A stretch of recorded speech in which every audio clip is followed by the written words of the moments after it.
Islamic फतूहात पर बनाया गया तुर्किश ड्रामा अर्तुगरुल गाज़ी न सिर्फ पाकिस्तान बल्कि पूरी दुनिया में कामयाबी के झंडे गाड़ रहा है।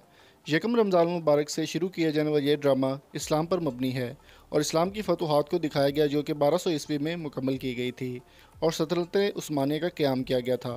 5 सीज़न पर मुश्तमिल ये ड्रामा PTV पर ऑन एयर किया जा रहा है और जहाँ पर बहुत कामयाबी के साथ ये चल रहा है वहाँ पर पाकिस्तान के कुछ ऐसे एक्टर्स को भी काफ़ी ज़्यादा परेशानी का सामना करना पड़ रहा है। शान रीमा और उनके बाद यासिर हुसैन भी अर्तुगरुल गाज़ी की मुखालफत में मैदान में आ गए हैं। उनका कहना था कि PTV को चाहिए कि एक तारीखी ड्रामा बनाए, अपने आर्टिस्ट और अपने टेक्नीशियंस को यूज़ करे। वो आर्टिस्ट को टैक्स देते हैं और काबिलियत रखते हैं। लंडे के कपड़े और तुर्की के ड्रामे दोनों ही लोकल इंडस्ट्री को तबाह कर देंगे। यासिर हुसैन के इस ट्वीट के बाद काफ़ी सोशल मीडिया पर हलचल मच गई है।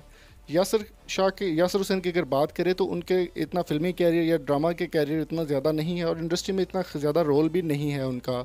सिर्फ 1-2 फिल्मों में ही उन्होंने काम किया है और अब वो अर्तुगरुल गाज़ी की मुखालफत कर रहे हैं। उनका कहना था कि लंडे के कपड़े और तुर्की के ड्रामे पाकिस्तान को नाकाम बना देंगे। तो दोस्तों, यासिर हुसैन की बात से आप इत्तेफाक करते हैं या फिर इसको डिनाई करते हैं? कमेंट बॉक्स में अपनी कीमती राय से हमें ज़रूर आगाह कीजिए। वीडियो अगर आपको पसंद आई हो तो चैनल को सब्सक्राइब कर लें मज़े की वीडियोज़ के लिए। Stay tuned with us. Thank you so much for coming और अपना बहुत सारा ख्याल रखिएगा। Thank you so much. Allah हाफिज़।